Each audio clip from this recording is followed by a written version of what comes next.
नमस्कार, आदाब, सत श्री अकाल मित्रों, स्वागत है समाधान कार्यक्रम में आप सभी का एक बार पुनः। मित्रों, बेटे ने अपनी माँ को वृद्धाश्रम में पहुँचा दिया था। बहुत समय हो गए। अंत में जब वो मरणासन स्थिति में थीं, अपने बेटे को फ़ोन किया और कहा कि बेटा, क्या तुम थोड़े समय के लिए आ सकते हो? बेटा आया अपनी माँ को देखने के लिए। बहुत बीमार थीं, बिल्कुल मरणासन स्थिति में थीं। उन्होंने अपने बेटे को प्यार से कहा कि बेटा, यहाँ जो बाथरूम है वहाँ पे गर्म पानी नहीं आता, तो ठंड के दिन में ना बहुत दिक्कत होती है। यदि यहाँ एक गर्म पानी का नल लग जाए तो बहुत अच्छा होगा। बेटे ने कहा ठीक है। दूसरी बात उन्होंने कही कि ये जो पंखा है ना, वो पंखा भी ख़राब है, गर्मी के दिनों में बहुत दिक्कत होती है, पंखा ये ठीक हो जाए तो बहुत अच्छा रहेगा। तीसरी बात उन्होंने कही कि ये जो कंबल है ना, वो भी बहुत चुभता है, यदि रजाई हो तो बहुत अच्छा होगा। बेटे ने कहा कि माँ, अब आप एकदम अंतिम स्थिति में पहुँच गई हैं। इतने वर्षों तक आप यहाँ रही हैं, उसके बाद आप ये कह रही हैं, इतने साल तक आप इन्हीं के साथ रहीं। माँ ने कहा कि बेटा, अब तो मेरे 2-4 दिन ही रह गए हैं जीवन के। मैं तो ये सोच रही हूँ कि जब तुम्हें यहाँ आना पड़ेगा तो मैंने तो एडजस्ट कर लिया इन सब के साथ, लेकिन मैं जानती हूँ कि तुम इन सब के साथ नहीं रह पाओगे, एडजस्ट नहीं कर पाओगे, इसलिए तुम्हें तकलीफ़ ना हो उसके लिए मैं ये बात कह रही हूँ। बेटे की आंखें खुल गईं और साथ ही आंखें नम भी हो गईं कि जिस माँ ने मुझे जन्म दिया, पाला पोसा, उसे मैंने यहाँ पहुँचा दिया और इतने वर्षों तक वो इतनी तकलीफ़ों में रही। मित्रों, कई बार हम समझ नहीं पाते, सोच नहीं पाते कि हम क्या कर रहे हैं, और जब ऐसी स्थिति में पहुँच जाते हैं तब हमें ख्याल आता है कि हमने जीवन में शायद अच्छा नहीं किया। इसलिए कम से कम अपने पेरेंट्स, जिन्होंने हमें जीवन दिया है, पाला पोसा है, उनके लिए बहुत आदर सम्मान रखते हुए हम उनका पूरा ख्याल रखें। निश्चित रूप से कल की भी हमारी यही चर्चा थी, इस पे आपने विचार किया होगा, और आज भी मैं यहीं से शुरुआत कर रहा हूँ, क्योंकि ये हमारी समाज का एक ज्वलंत मुद्दा बनता चला जा रहा है। आप सब अपने जीवन में, अपने घर में, अपने परिवार में सबके साथ मिलजुल करके और अपने खास करके अपने माता पिता के लिए ऐसे आदर और सम्मान का भाव रखते हुए आगे बढ़ रहे होंगे, ऐसी हमें पूरी उम्मीद भी है और आपसे निवेदन भी है। आइए इसी प्यार के साथ, इसी विश्वास के साथ आज के समाधान की शुरुआत करते हैं। अभिनंदन करते हैं भ्राता जी का। भ्राता जी, बहुत बहुत स्वागत और अभिनंदन है। थैंक्स। विशेष करके माँ के लिए तो बहुत प्यार रहता बहुत है। अच्छी बात। मैं तो इस बात से यही प्रेरणा ले रहा हूँ और सभी युवकों को ये कहना चाहता हूँ कि जो व्यवहार वो अपने माता पिता से कर रहे हैं, उनके बच्चे भी वैसा ही व्यवहार उनसे अवश्य करेंगे, क्योंकि परंपरा बन जाएगी। और ये परंपरा बन गई है। किसी ने शुरू कर दी, 2 ने फॉलो किया, फिर 10 ने किया, आज ये परंपरा हो गई बहुतों में। क्योंकि मनुष्य की आयु भी थोड़ी लंबी हो गई, बच्चे तंग हो जाते हैं, माँ बाप पर खर्च हो रहा है, उनकी बीमारियाँ, कहीं उनका खांसना, कहीं उनका चिड़चिड़ा रहना, तो बहुत परेशानी फील करते हैं बच्चे, इसलिए वो भी इग्नोर करने लगते हैं, क्योंकि उन्हें अपना परिवार संभालना होता है। इन सब चीज़ों में एक अच्छा सामंजस्य स्थापित करने की ज़रूरत होती है।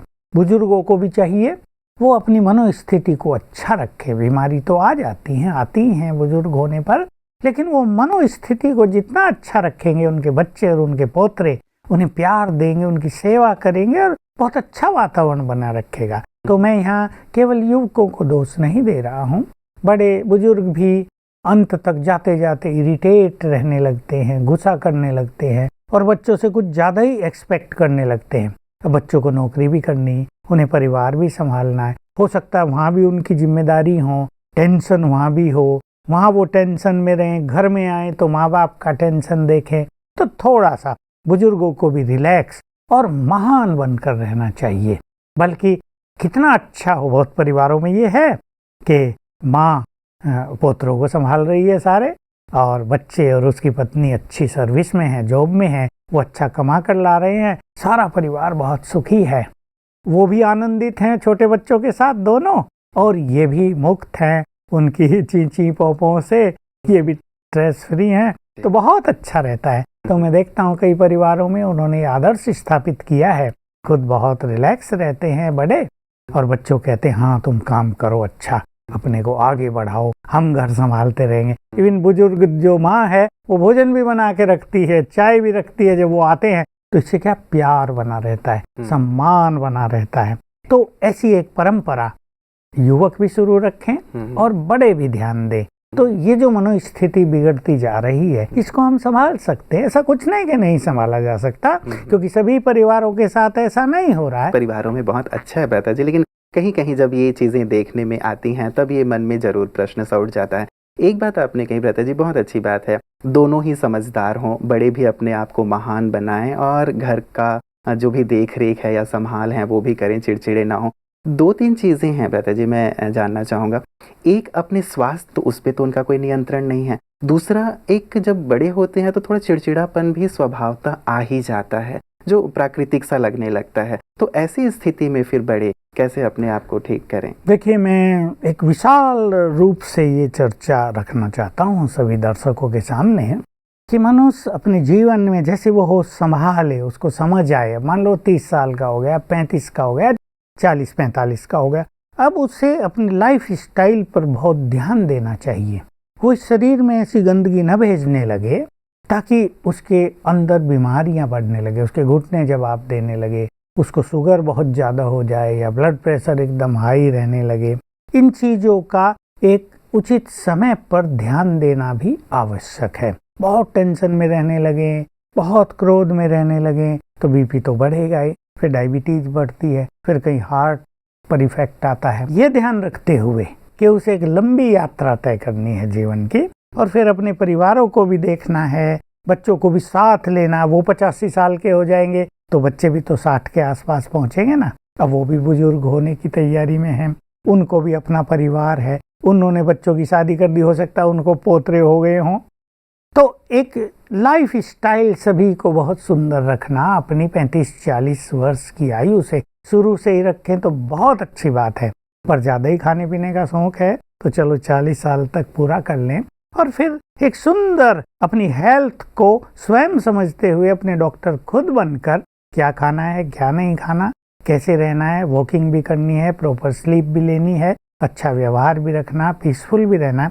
तो ये जो अंत में मनोस्थिति बिगड़ती है ये नहीं बिगड़ेगी। वो प्रोफेसर रहा, उसने PhD कर ली, उसने बच्चों को पढ़ाया, बहुत योग्य बनाया, अब उसके पास एक अनुभव है जीवन का, और वो देखता है कि बच्चे उसकी बात नहीं मान रहे, वो उसके अनुभवों का फायदा नहीं उठा रहे, तो उसमें इरिटेशन आता है, तुम सब क्या कर रहे हो, तुम सब बिगाड़ोगे, मेरे घर का सत्यानाश करोगे या मेरा बिजनेस तुम नष्ट कर डालोगे।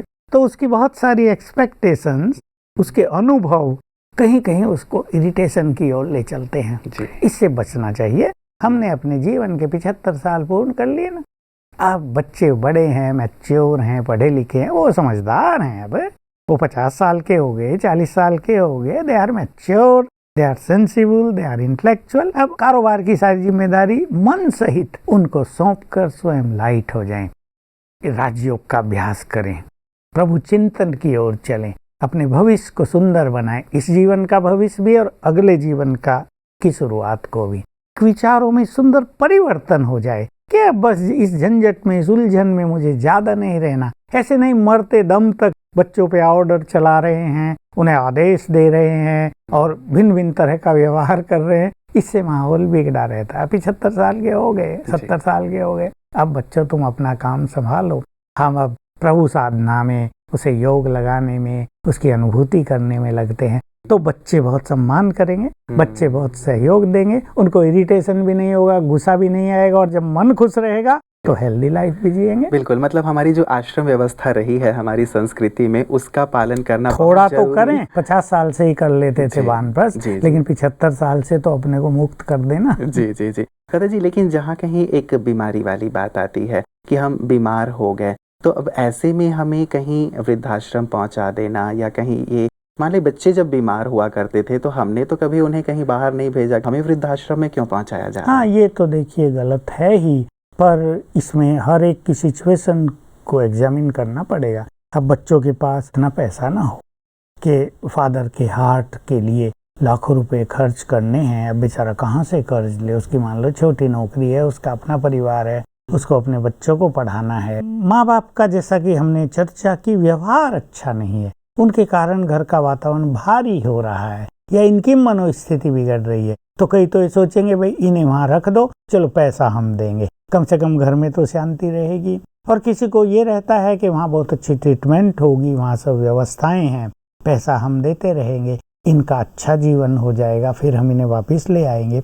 तो ये भिन्न भिन्न कंडीशन को हमें देखना पड़ेगा अलग से, लेकिन उन्हें रिजेक्ट कर देना, उन्हें इग्नोर कर देना और जाओ तुम वृद्धाश्रम में अपना बुढ़ापे तक का जीवन वहीं काटो, गुस्से में भी कुछ कुछ बोल देना, ये तो हमारी मैनर्स के और सभ्यता के प्रतिकूल है। इससे तो सभी बच्चों को, युवकों को बचना ही चाहिए। बिल्कुल, मतलब एक सामंजस्य की स्थिति जितनी हो सकती है, बड़े और छोटे दोनों ही आपस में रखें, और छोटे भी जब कभी बुजुर्ग हमारे इस प्रकार से वृद्ध हो गए हैं या बीमार हैं तो अवश्य अपनी तरफ से पूरा ख्याल रखने की कोशिश करें ताकि एक समरसता बनी रहे। क्योंकि भ्राता जी, मैंने कई ऐसे केसेस देखे हैं जहाँ माता पिता जब बहुत बुजुर्ग हो गए हैं तो चूंकि इग्नोर करते हैं बच्चे, तो एक खिन्न सी स्थिति उनकी हो जाती है, बहुत दुखी स्थिति हो जाती है, और वो सोचते हैं जिंदगी से तो मौत बेहतर है। तो शायद ये स्थिति बहुत दुखदायी स्थिति हो जाती है। मैं इसमें जरा सी सावधानी मनुष्य को देना चाहता हूँ। देखिए, व्यक्ति ने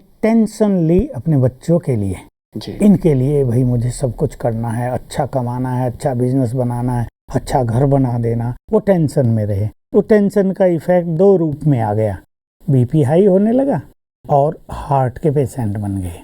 अब हार्ट पे खर्च बहुत ज़्यादा आता है, लाखों से कम में तो बात ही नहीं होती, और केयर बहुत करनी पड़ती है, बच्चों को रात रात जागना पड़ता है। तो इसमें जो बच्चे हैं, युवक हैं, वो भी कहीं कहीं इरिटेट हो जाते हैं। तो देखिए, उनके लिए टेंशन ली, अब संबंधों में कड़वाहट आ गई। इसलिए अपने लाइफ को स्ट्रेस फ्री व्यतीत करना, थोड़े में ही संतोष रखना, मुझे ही बच्चों के लिए सब कुछ कर देना, इस संकल्प को छोड़ देना चाहिए। हो सकता है बच्चे बहुत सुंदर भाग्य लेकर चल रहे हों, हो सकता है हमारे जाने के बाद वो संपन्न हो जाएं, आज छोटा मकान है उनको बहुत बड़ा बना लें वो अपना। तो इस टेंशन को थोड़ा एक तरफ रखकर अपने जीवन को रिलैक्स रखेंगे तो ये जो कैंसर और हार्ट और ये बड़ी बड़ी जो बीमारियां हो रही है ना, जिसपे खर्च बहुत होता है, जिसपे बच्चे भी फिर इग्नोर करने लगते हैं माँ बाप को, इनसे वो बच सकेंगे। लेकिन कहीं ना कहीं बच्चों को भी अपना कर्तव्य तो पूर्ण करना ही होता है, और करते हैं। हम देखते हैं बहुत सारे बच्चे जो भी अब बड़े हो गए हैं, 40 साल 45 साल, अपने माँ बाप के लिए बहुत खर्च करते हैं, कर्ज लेकर भी खर्च करते हैं। ऐसा नहीं कि सभी इग्नोर कर रहे हैं, फिर भी मनुष्य तो मनुष्य है ना, वो सोचता है ना मेरे भी तो बच्चे हैं, मैं इन बूढ़ों के लिए सारा लगाता रहूंगा तो मेरे बच्चों का क्या होगा, मनुष्य कई बार सोचता है। तो इसमें उनकी पति पत्नी दोनों में भी एक बहुत अच्छे विचारों का सामंजस्य होना चाहिए। पत्नी कहेगी तुम अपने माँ बाप के लिए इतना खर्च कर रहे हो, मेरे बच्चों के लिए क्या बचेगा। तो इसमें एक टकराव की स्थिति बन जाती है, और इसमें जो लड़का है उस पे भी एक मानसिक दबाव बन जाता है, प्रेशर हो जाता है। इसलिए पत्नी को भी चाहिए वो कोऑपरेट करे। धन ऐसी चीज है जो आता है और जाता है, इसमें बहुत परेशान होने की जरूरत नहीं। हो सकता है आपने 5 लाख अपने बुजुर्गों पर खर्च किए और उनकी मृत्यु भी हो गई, आप ये ना सोचे हमारा पैसा वेस्ट गया, आपको 10 लाख मिल ही जाएगा, इसमें कोई ऐसी बात नहीं है। तो ऐसा थोड़ा हल्का रहकर, उदार रहकर, ब्रॉड माइंडेड रहकर अगर मनुष्य चलेगा तो ये तनाव की स्थिति नहीं बनेगी। बिल्कुल बिल्कुल। चलिए, हमारी कामना तो यही रहती है भ्राता जी कि खुशहाली का माहौल रहे, और बुजुर्ग भी जो हैं बहुत ही खुशी खुशी से अपनी जो अंतिम यात्रा है, अपनी जो सेकेंड इनिंग है उसे पूर्ण करें। यदि खिन्नता से पूर्ण करते हैं तो कहीं ना कहीं मन में ये भाव आता है कि ऐसा नहीं होना चाहिए। और बच्चों की भी जिम्मेवारी तो जैसे आपने कहा बनी जाती है, बड़े तो खैर समझदार हैं ही। हम चाहेंगे कि जल्दी से जल्दी सुंदर माहौल हो और वृद्धाश्रम नाम की कोई चीज़ हमारे देश में तो कम से कम ना रहे।